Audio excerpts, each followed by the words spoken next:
Entramos. O pessoal vai começar a chegar aqui. Live do Celebrando a Vida. Que legal, oportunidade fantástica que nós estamos tendo hoje de conversar com Luiz Felipe Pondé. Estou muito alegre com esse momento aqui. O pessoal já começou a entrar, bastante gente. Pondé já deu um alô para a gente aqui, já vou chamar ele para a gente não perder tempo. Nós temos conteúdos importantíssimos, para não dizer vitais, e que eu tenho certeza que vai ser maravilhoso. Vamos convidar então o Pondé para entrar. Vocês fiquem todos à vontade, aproveitem esse bate-papo. Vai ser realmente impactante.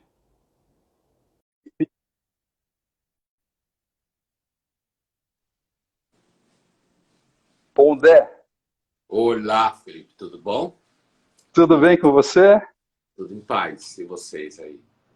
Tudo jóia. Está em São Paulo, em casa? Agora, nesse exato momento, eu estou na casa da minha filha, que ela mora na rua de trás. Então, estou fazendo daqui a pouco, quando acabar a live, eu volto para casa. Aí eu fui fazer Legal. fazendo aqui. Mas é Pondé, eu estou falando aqui do Rio de Janeiro, né? Como eu falei para você, eu sou de São Paulo, nasci em Perdizes, morei no interior aí de São Paulo, em Vinhedo, até 7 anos atrás, e agora eu estou aqui no Rio de Janeiro, e para mim é uma honra absurda estar falando com você, uma admiração muito grande, vai ser um papo bem bacana, e já agradeço por ter aceitado o nosso convite, viu, Pondé? Eu que agradeço o teu convite. É um tema bem interessante. Prazer. Falando no tema, Pondé, só para situar o pessoal que está chegando aí com a gente vai conversar hoje sobre a impotência humana e as questões de cada um, né? Essa foi a chamada da nossa live.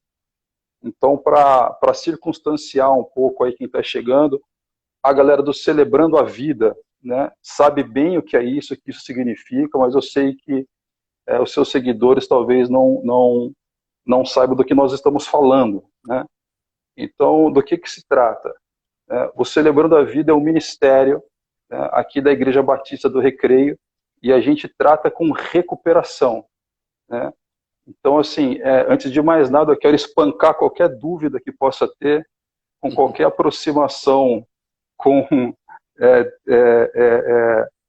concepções teológicas narcísicas, né, que mais estão aí para fazer um afago no ego, né, dentro daquilo que o Christopher Lasch já descreveu como cultura do narcisismo, né? Essa espiritualidade gourmetizada que faz um bem bolado para, na verdade, afagar o cara. E, na verdade, aqui não se trata disso, né?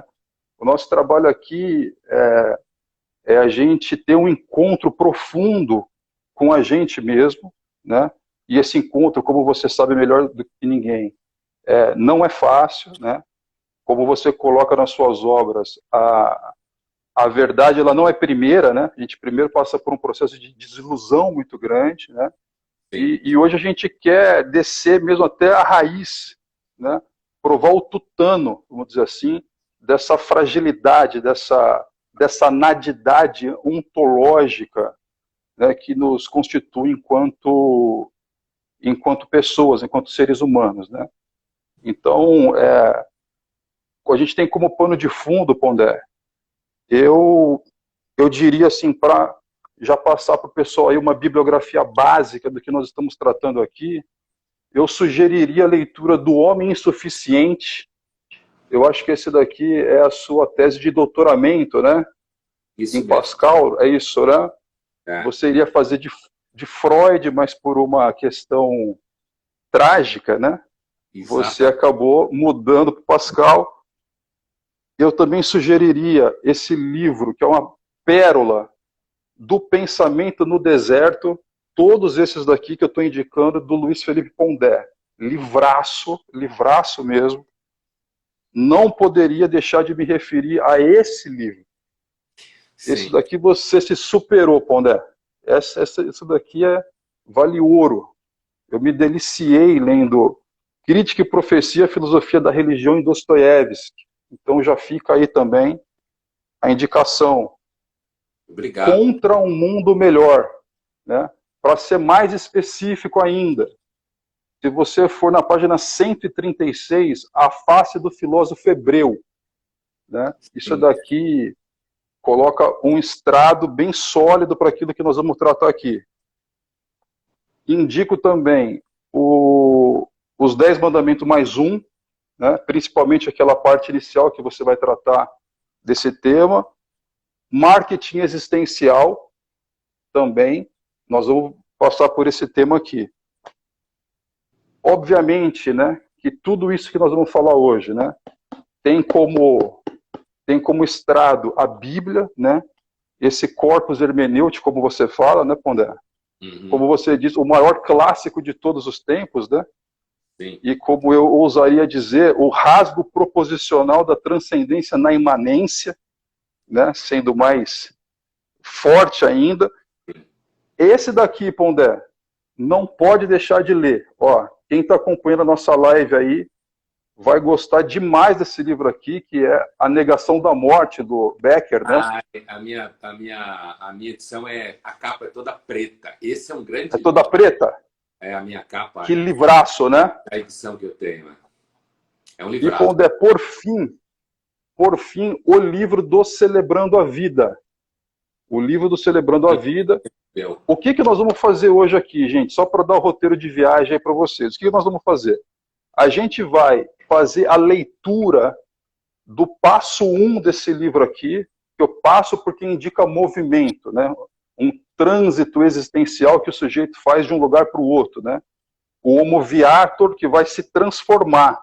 Ele não vai ser afagado, não. Ele vai ser modelado como barro. Então, esse trânsito do passo 1 para o passo 2 está descrito aqui no livro do Celebrando a Vida. Então, nós vamos fazer a leitura desse livro aqui, trazendo à tona uma antropologia filosófica, uma antropologia teológica, nada mais, nada menos pelo olhar do Luiz Felipe Pondé, registrado nessas obras que eu acabei de passar em revista aqui com vocês. Esse é o nosso roteiro, né, Pondé?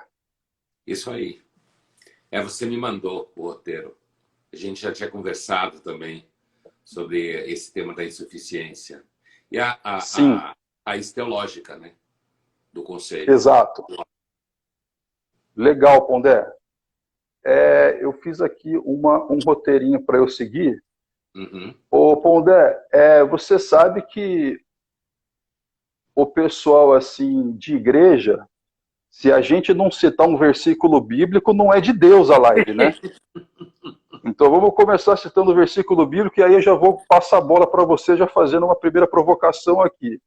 Tá bom. Está em 1 João, Pondé, 1 João, no capítulo 1, versículo 8, diz assim: se afirmarmos que estamos sem pecado, enganamos a nós mesmos e a verdade não está em nós. Se afirmarmos que nós estamos sem pecado, a gente é mentiroso. Pondé, diz aí para mim, por que você às vezes fala que você desconfia de gente que fala que é do bem, Sim, que é boazinha? Sim. Eu, inclusive, voltei a falar isso na coluna dessa segunda-feira da Folha. Eu terminei a coluna dizendo que, mais do que nunca, eu não confio em gente que se diz do bem. Olha, Felipe, o motivo da minha desconfiança é uma cultura bíblica mesmo. Eu acho que as pessoas, elas, quando decidem ser intelectuais, estudarem e tal, normalmente elas encontram espaços, autores, que de alguma forma lhes parece feito do mesmo ser, ter uma percepção da realidade que se aproxima, às vezes de forma intuitiva. E uma das coisas que marca essa minha percepção, que você falou do desconfio de gente que é do bem, é justamente porque quando você se acha do bem, é provavelmente porque você não se conhece direito.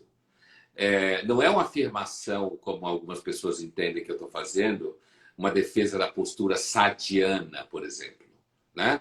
Uma defesa da crueldade do mal, como algumas pessoas que leem de forma rasteira entendem. Tem um filósofo que eu gosto muito, um dinamarquês luterano chamado Kierkegaard, muito famoso, né? Criador da filosofia da existência, que ele tem um livro dele chamado Obras do Amor, que está traduzido no Brasil pela editora Vozes, que é o livro de filosofia mais bonito que eu já li na minha vida, certo? É um escândalo, um escândalo. É um livro que, a propósito, ele cita versículos da Bíblia e vai comentando. É esse o livro, né?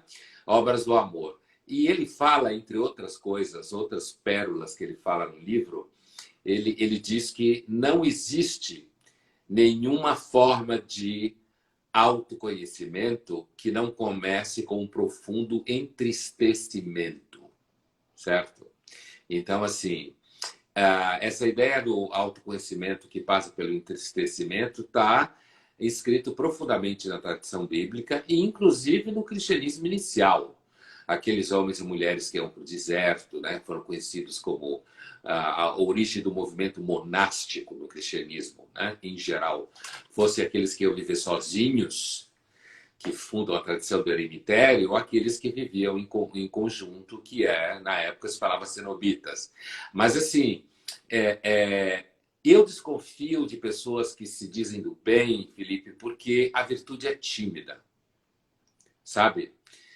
Eu também poderia dar razões agostinianas, que eu trabalho no meu livro que você citou, né, no Homem Suficiente, que nós somos uma natureza normalmente ressentida e revoltada. Mas quando eu falo isso, eu não falo isso num sentido de novo, então o ser humano é mau, vamos jogar ele no inferno, vamos acabar com ele. Não. Eu tenho um sentimento assim, sabe? Por exemplo, por que o perdão é maior que a justiça? Porque o perdão, para funcionar, a pessoa perdoada, ela tem que saber que não merece. Porque se ela achar que merece o perdão, então você é justiça. É justiça, exatamente. Você está empatando o jogo. E o perdão... É porque você é bom, né? Então, isso mesmo. E o perdão, para você sentir a libertação que é o perdão, você tem que saber que você, na verdade, não merece aquilo que você está recebendo. Eu acho que a desconfiança da falsa virtude que percorre todo o Velho Testamento e o Novo Testamento, né? Uma tradição contínua. Ao mesmo tempo, a percepção de que quando você está pensando na relação entre homem e Deus, é evidente que tudo que Deus fez foi de graça. Né? O português é muito bom para isso. Foi de graça. No sentido de que é uma dádiva. E essa percepção que eu me refiro naquele texto que você mostrou aí no Contra o Mundo Melhor, da face do filósofo hebreu, né? Essa ideia de que para se perceber a graça, você tem que reconhecer o seu vazio e que você, na realidade, é fruto de uma vontade livre de um ser que é absolutamente onipotente e, portanto, não está barganhando com você afeto. Olha, tipo, me ame que eu te perdoo, alguma coisa assim. Né? Então, todo esse pacote de coisas é que me levam a uma profunda desconfiança e aí depois um certo treino filosófico, né, Felipe? Que é o treino da tradição moralista francesa, que o Pascal é o grande representante, que é uma tradição muito influenciada, muito próxima do calvinismo, apesar de que é um catolicismo herético na França do século XVII, os jansenistas, que criaram uma hermenêutica de desconfiança da virtude exposta, que é maravilhosa, né? E de que é uma sabedoria um pouco prática, né? A virtude é sempre tímida, ela não se expõe, ela não fala dela mesma, porque, inclusive, quem percebe é o outro. Você querendo perceber a virtude, diga. Agora, Pondé, talvez essa falsa percepção, né, acerca do próprio tomar a si mesmo como métrica moral das coisas, né, e achar que esse cálculo está dando positivo, né, talvez seja uma análise muito superficial, pela qual a pessoa, por um critério de comparação pueril, né, ela acha, por exemplo, que comendo mais salada do que o outro, ela está se purificando, ou porque ela vai de... Não é isso que você fala, né? Vai de bicicleta, não faz não sei o quê. Então, assim, esse pequeno filtro, né, pelo qual a pessoa se mede pela via comparativa com o outro, que dá a ela essa falsa percepção de um eu bondoso e até potente. Então, Sim. eu gostaria de já diferir aqui o tema já da impotência, para que a gente ingresse nele, e eu gosto de fazer a seguinte historinha, viu, Pondé? Você sabe quando é que aconteceu o primeiro coaching, Pondé? A história, o primeiro coach. O primeiro coach aconteceu lá no capítulo 3 do Gênesis, né? A Sim. serpente foi dar um coaching de empoderamento, né?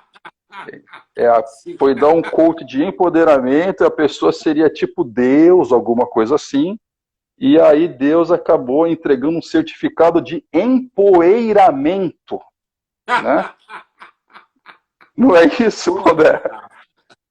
Ô, Pondé, conta pra gente aí o que é esse tal dessa nadidade ontológica aí, que é aí esse rasgo pro abismo, Olha, que é a raiz da impotência, né?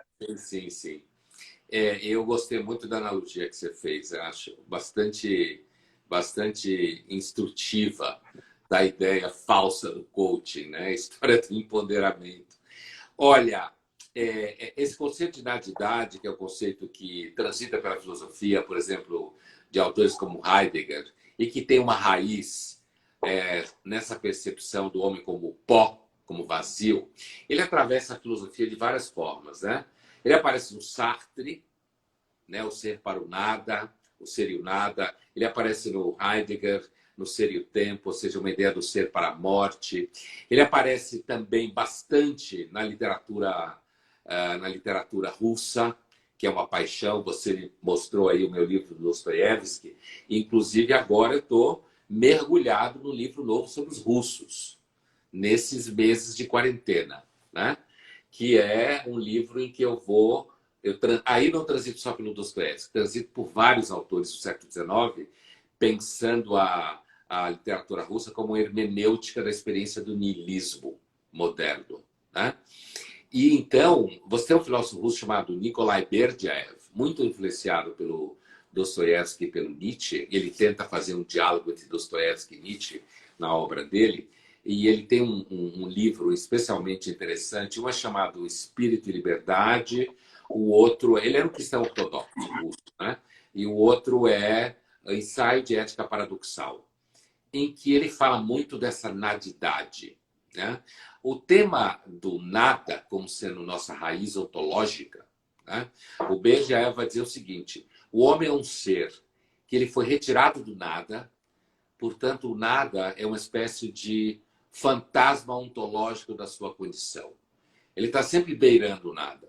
Ele está sempre beirando o nada do ponto de vista físico, e ele está sempre beirando o nada do ponto de vista interno, de perder-se, de perder a si mesmo, né? E o Berdyaev ele vai dizer que a única solução, os russos estavam sempre pensando numa salvação, né? O Turgenev não tanto, mas a única salvação seria a outra raiz que o homem tem, que é a raiz do ato criativo de Deus. Então, na linguagem do Berdyaev, ou você atravessa o nada, sabendo que você, apesar de ter vindo dele, você tem uma participação de Deus na sua existência. Portanto, seu ser não é só nada. Seu ser é nada, você tem que confrontá-lo, tem que perceber o pó em você, certo? Mas esse movimento, ele não, e por isso que a gente não pode dizer que o Berdyaev é um niilista estrito, porque esse movimento, ele, na verdade, vai desvelando que o nosso futuro ou é ser semelhante a Deus ou não tem futuro. ou é desespero, né? Que é o Kierkegaard também enfrenta esse tema da nadidade do ser, do vazio, do vácuo, quando ele faz a crítica, a famosa crítica dele dos 3 estágios. São os estágios que tentam romper a angústia, que para o Kierkegaard é da estrutura da alma, porque o homem é um ser finito e infinito. É um ser finito, criatura, retirado do vazio e do nada, mas que foi criado com vocação a viver com Deus. Portanto, essa espécie de duplicidade ontológica para o Kierkegaard condiciona o fato da alma ser angústia, que é o que vai fundar toda a tradição da filosofia da existência, isso no século XIX, e depois a própria psicologia existencial, né? Que se transforma em tradição terapêutica. Então, ela vai dizer o seguinte: o homem está sempre tentando escapar da angústia. Só que ele dá exemplo de 3 modos de escapar, que na realidade são 4. Né? O primeiro é o estágio estético. É você achar que você vai escapar do nada buscando eventos sensoriais. Então, sei lá, bebendo muito, fazendo muito sexo, hoje em dia comprando muita coisa, por exemplo. Depois ele vai dizer que a gente tenta escapar do nada acreditando que se você fizer uma vida racionalmente ética, você não vai se angustiar. E aí você fracassa. Fracassa porque, para o Kierkegaard, a solução não é kantiana, no sentido de que se eu estabelecer uma regra universal do bem, racional, eu vou conseguir não sofrer e o mundo vai ter sentido por causa disso. E depois ele fala do estágio religioso. E aí ele vai desdobrar o religioso em 2. Por isso que é que nem os 3 mosqueteiros. Na realidade, são 4 estágios. Né? Porque tem o religioso 1 e o religioso 2. O religioso 1 é a crítica fundamental que o Kierkegaard faz à Igreja Luterana dinamarquesa, né? Em que ele identificava toda sorte de hipocrisias, um comportamento um tanto farisaico, digamos assim, se a gente pensar na crítica que Jesus Cristo faz à tradição farisaica de então, né? E aí ele vai dizer que, na realidade, a única forma de escapar da angústia é o que ele chama de salto na fé, na linguagem do Kierkegaard. E ele vai dizer que toda vez que você tenta escapar da angústia por um método falso, estético, ético ou religioso, doutrinário, como ele fala, você desespera. Desespera. E desesperar, na linguagem do Kierkegaard, significa exatamente o que a palavra quer dizer. Você desespera da esperança. Você não encontra a esperança. Por isso desespera. E por isso que, para o Kierkegaard, desespero e angústia não são a mesma coisa. A angústia é a condição ontológica do homem retirado do nada, confrontado com o seu Criador, né? E chamado a viver com o seu Criador. E para isso ele tem que passar pelo deserto. Ele tem que passar por essa experiência de emporeiamento, que é alguma coisa do que você falou. E o estágio religioso 2, que é o salto na fé, é você aceitar que não vai haver nenhuma fórmula explícita se você simplesmente não tiver fé na graça. Se você não apostar na graça. E apostar em Deus ao mesmo tempo.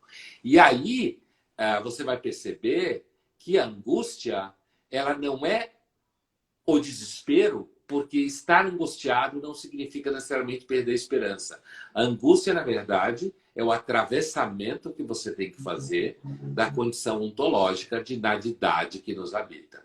Mas para ele, se você tem fé na graça, então você vai conseguir atravessar esse deserto sem virar poeira junto com ele.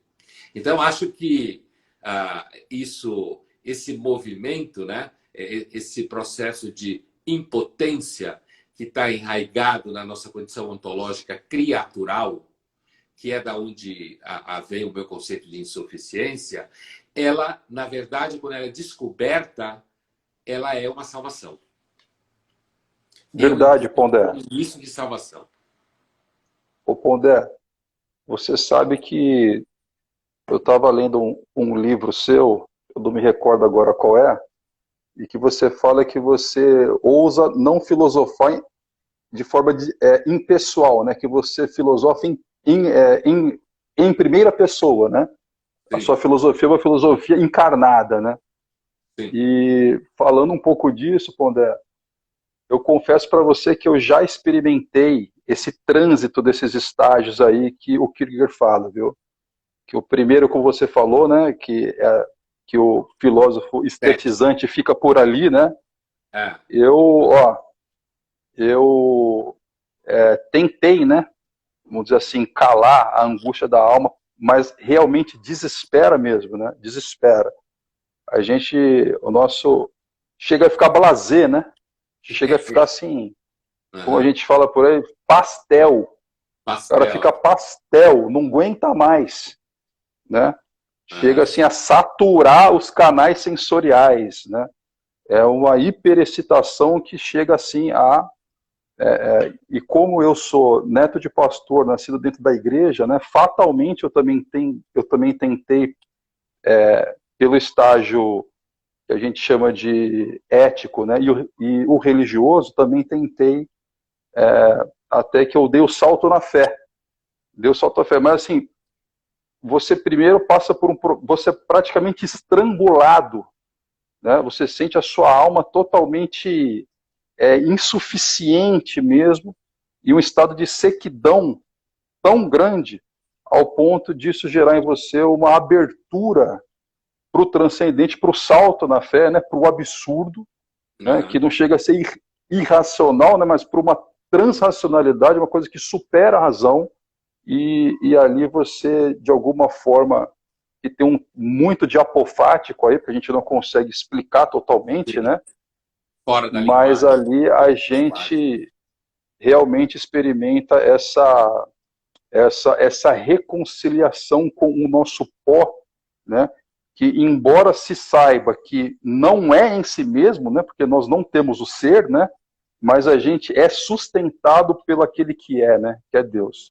É uma coisa realmente assim, que quem está ouvindo a nossa live aí talvez esteja só categorizando com conceitos racionais, mas é uma viagem existencial que dá para ser feita, dói, mas é profundamente libertadora. Ô Pondé, quando que o ser humano ele, ele, ele se revolta, né, contra o ser, né, que é a condição de possibilidade da existência dele, e que ele deixa então de viver na graça, né, sustentado pelo único que é Deus, e tenta se autoafirmar, né, numa condição já desgraçada, né, numa dependência negativa, a gente, dentro dessa linha, né, que nós estamos aqui, uma linha mais agostiniana, né, a natureza do ser humano transtorna, a natureza do ser humano se quebra, e a partir de então ela passa a funcionar mal, dá pane na natureza, né? Sim. E aí eu acredito, como você bem explicou, e que eu recomendo a quem esteja assistindo a nossa live a fazer o seu curso Pecados, né? A pessoa passa a funcionar dentro dessa lógica de pecados, que talvez a vaidade, a soberba, o orgulho, né, seja o primeiro que encabece todos esses demais aí. Você poderia falar um pouco para a gente sobre essa inclinação orgulhosa do ser humano que tenta se sustentar, embora ontologicamente seja insuficiente para isso? Como que ele forja um pseudo-ser, né? Como que ele se apresenta como se fosse em si mesmo, sabendo que isso é só uma máscara de ilusão, já que ele está sustentado pelo único que é Deus? Isso que você descreveu é exatamente o que o Ernest Becker, naquele livro que você mostrou, Negação da Morte, chama de projeto causa sui. É exatamente o que você descreveu na linguagem do Ernest Becker, que é o projeto causa sui, é mais ou menos como uma pessoa que está se afogando na areia movediça e quer escapar dela puxando a si mesmo pelos próprios cabelos. Essa é a exata imagem do projeto Causa Sui. Que assim, sendo o homem ontologicamente insuficiente, o que a priori não significa uma desgraça, significa simplesmente que ele é feito para uma espécie de relação com Deus, que é o que eu chamo de insuficiência mística, quer dizer, que esse convívio com Deus e a transformação do dia a dia, e que o Pascal e o Agostinho vão localizar no que é chamado de pré-lapsar, quer dizer, antes da queda, né? O Agostinho, especificamente, ele vai dizer nas Confissões que o pecado original é cegueira, orgulho e revolta, né? Eu acho que essas três palavras, elas descrevem o que é esse movimento que você descreveu na pergunta e que o Becker chama de projeto Causa Sui, como ele nasce, né? Porque, assim, a revolta nasce da vontade de que o coach que o Satanás fez funcionasse, né? Daí nasce a revolta, quer dizer, não funciona, é falso, né? E aí o homem se revolta contra o fato de que ele não pode ser Deus. Numa linguagem ontológica, que ele não é suficiente ontologicamente. Assim como ele não é suficiente em relação às outras pessoas, ninguém se sustenta sozinho, num plano mais psicológico imediato, do dia a dia, né? Ele também é, no sentido mais profundo, ele não é ontologicamente suficiente, porque, inclusive, o único que é Deus. Por isso que ele fala para Moisés, na versão grega, eu sou aquele que é, né? Que dá todo um debate chamado teologia do Êxodos, né? Justamente isso. A diferença ontológica entre Deus e o homem, ou Deus e a criação no geral, não só o homem. Junto com a revolta, o que acontece é que o homem acaba entrando no processo de negação do seu vazio, que é justamente o que Becker está investigando no Negação da Morte, numa chave completamente distinta, em que ele vai tipo do darwinismo na obra dele. Ele tem uma obra anterior chamada Morte, Nascimento e Morte do Significado. Ele vai do darwinismo ao Kierkegaard, né? A Negação da Morte é um livro que ele vai em direção ao Kierkegaard, né? Justamente porque passando pelo Otto Henke, né? Passando pelo Otto Henke, que era o discípulo do Freud, né? Que é a dimensão psicanalítica de toda a discussão da repressão do afeto da morte, do desespero e a permanência da ideia da morte na consciência. Mas, no Agostinho, você tem, então, essa revolta contra uma condição prometida, mas impossível de ser realizada. O orgulho, que é um movimento de tamponar o vazio com uma vaidade insustentável, que é a tal da libido soberba, que fala o Agostinho, né? O desejo soberbo, né? Que é o que significa, quer dizer, você achar que você pode sustentar o seu vazio consigo mesmo, que é o que fala o Becker no projeto Causa Sui. E isso tudo, no final das contas, faz do homem cego. Cego para quê? Cego para a graça. É aí que justamente se anuncia a condição de desgraça. Porque a cegueira é a impossibilidade de enxergar a dimensão de graça da existência.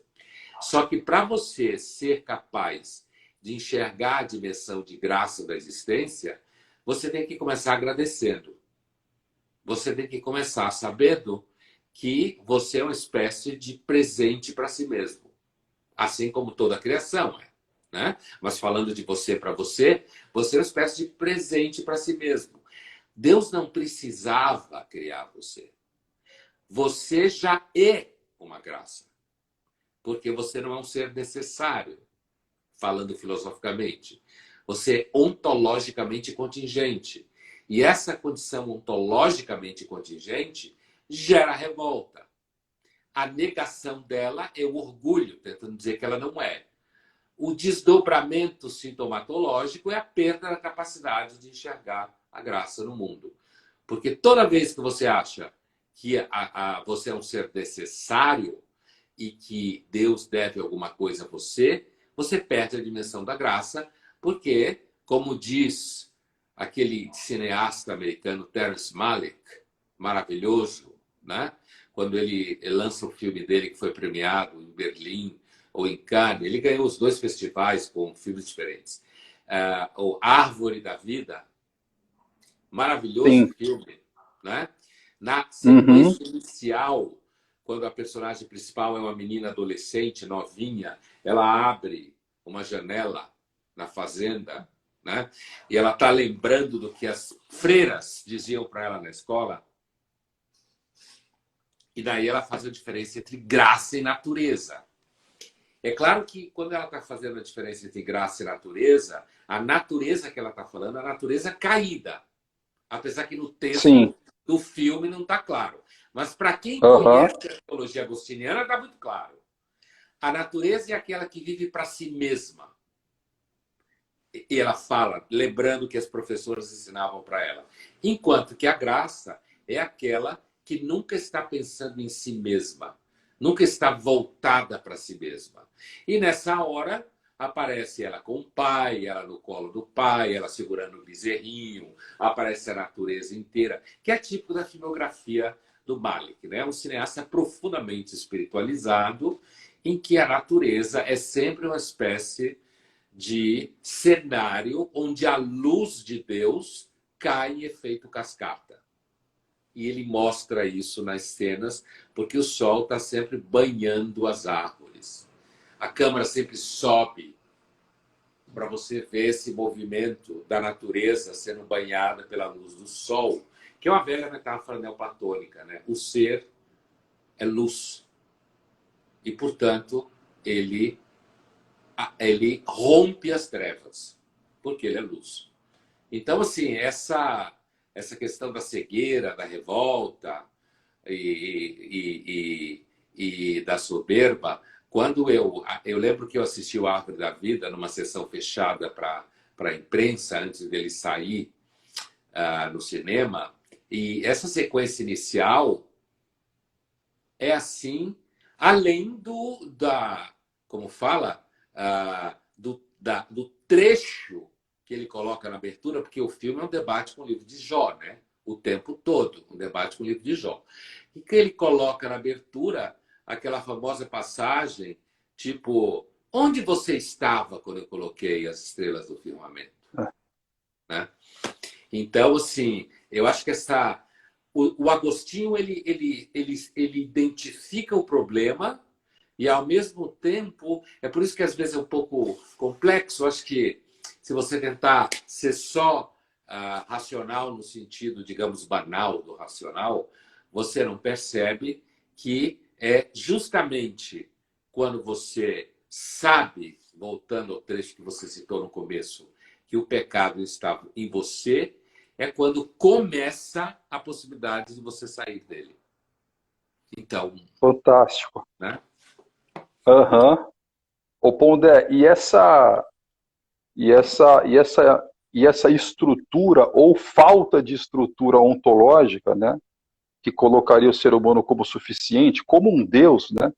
Sim. A falta disso, mas a insistência nesse caminho, né, orgulhoso, obviamente que faz com que a nossa natureza, né, ela acabe funcionando mal, né, porque funcionando contra uma dependência positiva de Deus, né. Então é como se você funcionasse contra a sua condição de possibilidade, né. Então isso é um dado antropológico, vamos dizer assim, universal. Então todos nós somos assim. Agora a sintomática, né, como isso epidermicamente surge no tecido da vida de cada um, né, as questões, né, porque a nossa live fala sobre a impotência humana e as questões de cada um, né? Como é que essa raiz orgulhosa vai gerar uma sintomatologia de questões? Isso daí depende do trânsito existencial e das circunstâncias que cada um vem a fazer historicamente no curso da vida.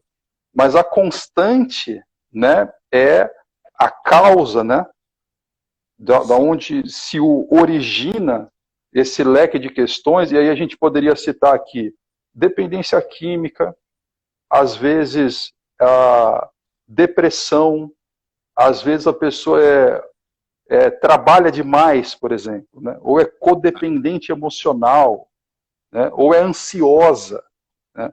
E a pessoa, na sociedade do doping que a gente vive, acha que é pela via só medicamentosa, né? Ou uma terapêutica de afago no ego, de insistindo no caminho de autoafirmação, que ela vai conseguir desvendar, na verdade, essa constituição aporética, na verdade, que é o ser humano. Que o ser humano, antes de ter um problema, ele é um problema. E ele é um problema que não encontra solução em si, né? Porque é justamente a tentativa de encontrar uma solução em si, sendo faltante ontologicamente, que gera o orgulho e toda essa sintomatologia, né? Uhum. Se eu compreendi bem. Agora, o Pondé, a antítese desse orgulho a gente poderia compreender como a humildade e como... Porque aqui no nosso programa a gente tem o princípio da humildade, né? Seria um caminho pelo qual a gente poderia sair, uma tentativa de escapar desse praticamente que é o diabólico, né? Que é essa dissolução, essa degeneração do ser humano vivo, né? Porque ele vai experimentando fraturas psíquicas, almáticas e de toda ordem, estando vivo, né? Como é que a gente poderia conseguir reintegrar, recompor, reharmonizar, né? Fazer uma metamorfose desse ser humano, ele reencontrando com a condição de possibilidade dele que é Deus. A humildade, não sei se talvez Davi, quem sabe seria um bom exemplo disso, ou Abel, né, cujo nome já significa nada. É o reconhecimento da natividade em si e um sinal de humildade, talvez. O que você acha, Pondé? Eu acho que algumas das virtudes bíblicas essenciais, sem dúvida nenhuma, é a humildade, né? Que muitas vezes é confundido com humilhação, o que é uma grande bobagem, né? A confundir humildade com humilhação. E assim, tem um escritor francês que eu gosto muito, do século XX, chamado Georges Bernanos, que eu recomendo a leitura. Infelizmente, as traduções dele estão esgotadas. Para se encontrar é muito difícil. Ele foi publicado pela Realizações, né? Uma editora aqui de São Paulo. Os 2 livros que eu vou citar estão esgotados. Não todos os livros dele que foram traduzidos. O primeiro é um livro chamado Sobre o Sol de Satã. O original é francês, claro, ele era francês. E o outro é o Diário de um Pároco de Província. Eu lembro desses 2 livros porque tem 2 citações do Bernanos que eu acho que vão ao encontro disso que você perguntou. A primeira é quando ele fala que a humildade de todas as virtudes é a mais indestrutível. Porque a humildade repousa sobre uma consciência justamente dessa nadidade, ou dessa consciência do pó, mas de um pó que só consegue ver a graça quando está na cognição de pó. E esse pó não é humildade. Esse pó é a percepção ontológica do que é o ser humano sem Deus. Essa é a ideia. Só que para você poder ver Deus, você só pode ver desde a humildade. E ao ver Deus desde a humildade, você vai chegar na famosa frase do Dostoiévski, que é do Zosima, na verdade, que aparece também no Minsky, que é: a beleza salvará o mundo. Que é, claro, na linguagem do Dostoiévski, a beleza de Deus, né? É uma pergunta: a beleza salvará o mundo? Quer dizer, essa beleza que você vê da condição de você perceber-se ontologicamente dependente a priori. Como você falava, a condição de possibilidade de você sair dessa sintomática, é você parar de ficar insistindo. Eu resumiria num termo que é muito comum hoje, muito banal, que é imaginar que todo problema psicológico humano é a economia da autoestima e a reafirmação contínua dessa autoestima. Uma outra citação no Bernanos, que eu acho também primorosa, aliás, ela é a epígrafe do meu livro Homem Suficiente, né? Ela é a epígrafe do Homem Suficiente, que eu li esse livro sobre o Sol de Satã quando eu estava na pesquisa dos 2 anos da França sobre Pascal, né? E quando você citou, eu ia fazer O Homem Trágico em Freud e meu orientador morreu na primeira semana que eu cheguei à França. Foi isso que aconteceu, atropelado de uma forma assim. E aí eu tinha uma lista de autores trágicos e eu parei no Pascal. Eu fiquei tão encantado com a antropologia pascaliana que eu acabei deixando o trajeto que eu ia fazer e fiz o Pascal. A outra citação é quando o Bernanos fala que ele diz mais ou menos assim, que a condição da alma, a angústia na alma, né? Ela é tão determinante que ela não é simplesmente um afeto que entrou na alma por alguma brecha do ser. Ela é a alma em si, que se não fosse pela vigilante misericórdia de Deus, tombaria em poeira. No primeiro, a expressão em francês é dramática, exatamente essa, tombar em poeira, né? Tombaria em poeira desde a primeira vez que ela tomasse consciência de si mesma. Então, essa frase do Bernanos, né?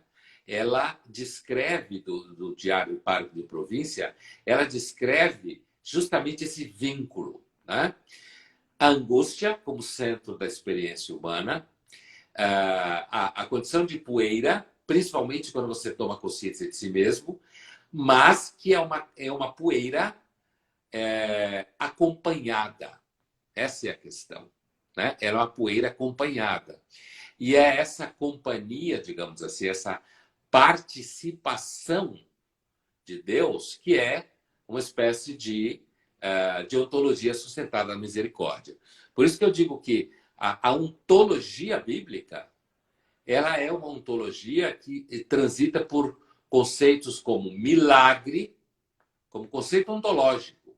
Não é só abrir o mar vermelho, que a gente normalmente entende como milagre, como a suspensão de leis naturais. Milagre não é só isso. Milagre, antes disso, é a própria criação de tudo que existe. Tudo que existe é um milagre. Porque tudo que existe, existiu a partir do momento que foi retirado do nada, por a vontade livre de um ser que não precisa disso. Esse é um grande enigma, profundo enigma teológico. E, por outro lado, a ideia da misericórdia como um conceito que enlaça as relações. Como um conceito que seria, fazendo uma analogia, um conceito que enlaçaria o contrato social entre o homem e Deus, para fazer uma metáfora com a ideia de contrato social. Sim. Né? Então, assim, a saída dessa sintomatologia toda que você descreveu, né? Esse ressentimento, essa insistência. E olha, Felipe, eu tenho a impressão que hoje, às vezes, é quase pior do que ontem, no sentido de que o ressentimento acabou assumindo, assim como o Lesch fala de cultura do narcisismo, a gente está assistindo à criação de uma cultura do ressentimento. O ressentimento está saindo do armário e está dizendo, eu sou o ressentimento mesmo, e daí? Eu sou assim mesmo. Eu exijo que você me ame, eu exijo que você me aceite, eu exijo que você me ache lindo, eu exijo que você reforce em mim tudo aquilo que eu quero de mim mesmo. E, no entanto, isso acaba sendo um processo, como você estava descrevendo, que é uma espécie assim, de você patinar em cima do vazio e não sair do lugar. É por isso que eu acho que quando eu escrevi um livro junto com o Karnal e o Cortella sobre felicidade, né? E quando eu falava da felicidade, como eu normalmente penso, eu lembro que na apresentação do livro, que virou um café filosófico, um programa e tal, eu dizia que eu acho que é muito difícil você ser feliz se você não tiver a visita da misericórdia. E aí eu me refiro, inclusive, à misericórdia dos outros em relação a você, né? Não só de Deus, mas dos outros em relação a você, que na verdade é a misericórdia de Deus no final das contas. Porque enquanto você não perceber que sem misericórdia você não fica de pé, que é a frase que o Bernanos está dizendo, né? E isso você pode compreender isso nos vínculos sociais, na relação Sim. com as pessoas, né? Isso que eu chamo de contrato social, baseado na misericórdia. E tem uma passagem de comentários do Gênesis muito bela, que, como toda passagem de comentário rabínico, ela é cheia de idas e voltas, e cheia de versões e tal, mas tem uma versão que é assim, que Deus, quando ia criar o homem e a mulher, ele estava em dúvida. Então, ele chamou uma espécie de conselho. É um texto conhecido como comentário do Gênesis, tá? Então, ele chama o seu conselho e ele está em dúvida, né? Aquela imagem judaica típica de judeus discutindo e Deus debatendo junto com os homens, aquela ideia, aquela imagem que é tipicamente judaica. E aí ele chama a justiça. E a justiça fala, eu não criaria o homem e a mulher, porque eles só vão te dar problema. Eles só vão fazer o que você não quer, eles só vão criar rolo, eu não criaria. Aí depois ele chama a misericórdia e pergunta, você acha que eu deveria criar o homem e a mulher? E a misericórdia diz, olha, sem dúvida nenhuma, o homem e a mulher vão criar muitos problemas para você. Mas em alguns momentos eles vão fazer algumas coisas que vai lhe dar uma enorme alegria. Aí Deus pega a misericórdia, joga na criação, estilhaça ela inteira, e ele fala, tá bom, eu vou criar o homem e a mulher. Mas eles vão passar a vida inteira procurando os fragmentos da misericórdia no mundo. Então, assim, é isso que eu quero dizer por misericórdia como uma espécie de laço social, que é o conceito ontológico, mas, ao mesmo tempo, é o conceito de laço social. Ninguém fica de pé sem misericórdia. Agora, Pondé, você sabe que nessa dinâmica dos passos do Celebrando a Vida, né, são 12 passos e 7 princípios, né? Nessa dinâmica dos 12 passos, eu acho que a imagem do deserto, né, que é o homem ter com a sua própria verdade ontológica, que não é autossustentável, né? Vamos dizer assim, né? É uma imagem desértica, desilude bastante, né? E vamos dizer assim, a conclusão, né, que é um momento, vamos dizer, trágico, se é que existe um momento trágico, mas, né, você entende, né, o que eu quero dizer analogicamente aqui, né? Esse momento trágico do nosso programa de recuperação, né? Ele, vamos dizer assim, ele conclui que não há solução, não há alternativa para o ser humano na horizontalidade, no regime da imanência, né? Você decai totalmente de uma autopistes, né? De uma fé no homem, né? É a morte do antropoteísmo, né? É iconoclasta nesse sentido, porque aquela sua falsa percepção de deidade de si mesmo, ela só sobra, né? E como você cita, e é a nota de rodapé número 10 do livro Celebrando a Vida, quando Chesterton fala, o problema de não acreditar em Deus é que você pode acabar acreditando em qualquer outra besteira, né? E que em si mesmo é a pior e mais brega de todas, né? Então, depois que você é desiludido, né, do projeto Causa Sui adâmico, né, e por que não dizer de todas as fórmulas da modernidade, né, que acham que vão conseguir redimir o homem, seja no campo da política, seja no campo de seja lá do que for, né, quando você se desencanta nesse sentido, só abre-se uma solução que talvez seja o último estágio do Kierkegaard que você bem colocou, né? Você, então, encontra em você, pelo caminho da humildade, uma oportunidade, uma abertura, né, para algo que transcenda as possibilidades do homem, né? Já que você experimentou essa tragédia da impossibilidade de ser sustentado em si mesmo, né? Então, nesse momento difícil do programa de recuperação aqui, a gente faz um liame para o segundo movimento existencial aqui, que é o nosso segundo passo, né? E eu sei que a live não se trata sobre essa temática, mas só para a gente deixar aqui também uma porta aberta para que as pessoas não se desesperem no momento trágico, que é essa impossibilidade de ser em si mesmo. O nosso segundo passo diz assim, né, dentro de uma cosmovisão, de uma Weltanschauung cristã, né, que é a nossa pegada aqui, né? E nós viemos a acreditar que Deus, por meio de Jesus Cristo, poderia nos devolver a sanidade. E essa sanidade aqui, né, pressupõe, implica dizer, um transtorno na economia ontológica do ser humano para que ele passe a funcionar a partir de uma outra lógica, uma vez que harmonizada com o ser que o criou, o sustenta e o transforma, que é o mais importante, porque aqui a gente vai, além de Freud, né, do velho estoico, do estoicismo, né, entendendo que a graça também tem essa capacidade transformadora, né, e transformadora de uma economia ontológica do ser humano. É a única possibilidade, já que o primeiro passo estrangula o ser humano numa entropia da qual ele não tem escapatória, né? Então, só para deixar aqui sinalizado esse caminho do passo 1 para o passo 2. Pondé, eu confesso para você o seguinte, rapaz, eu gostaria de conversar com você no mínimo 10 horas. No mínimo 10 horas. Mas, assim, para começar, né? Mas a nossa live aqui, ela está terminando, me avisaram aqui, ela vai cair em pouquíssimo tempo, e eu gostaria, se você concordar, de dar algumas informações práticas aí para o pessoal que está ouvindo a gente.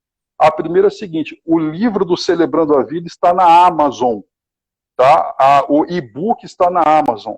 Tá? Aí você pode fazer esse cotejo da obra do Celebrando a Vida com toda essa bibliografia do Pondé. Uma outra informação é a seguinte, ó, o meu telefone, Pondé, é 21 979838380. Essa live vai ficar gravada, então qualquer dúvida que as pessoas venham a ter, o que é esse Celebrando a Vida, como é que faz para participar disso, manda um zap para mim que eu vou dar o detalhamento disso. O site do Celebrando a Vida vai ser inaugurado em breve, amanhã provavelmente, é celebrandoavida.com.org. .br também. Eu quero agradecer, Pondé, ao Daniel Calmaforte, que é meu amigo do coração, e ele lidera todo esse projeto maravilhoso aqui. Quero dizer que projetos similares a esse existem aí em São Paulo, na Igreja do Ed. Quem quiser participar desse processo na Igreja do Ed, fala com a Roseni. Lá em Fortaleza também tem o Celebrando a Restauração, fala com o Nelsinho e com a Rosvita. E aqui no Rio de Janeiro, pode chegar junto com a gente, que a gente vai ter o maior prazer de caminhar junto com vocês para moldar o ser humano num caminho de transformação. Pondé, eu não tenho como agradecer você, viu? O que eu tenho aprendido com você, o carinho que eu tenho por você, e eu gostaria de que a gente continuasse esse bate-papo numa próxima live, pode ser? A gente marca qualquer hora aí para se encontrar de novo? Pode. Quer mandar um salve final aí, Pondé? Manda um salve aí final. Olha, veja bem, eu só tenho a agradecer, é um prazer poder conversar com alguém que tem um repertório como o seu, que é um repertório comum e que conhece minhas ideias. E, nesse sentido, é provavelmente a live em que eu fui mais profundo nas discussões nos últimos tempos, porque a gente estava transitando por um repertório comum.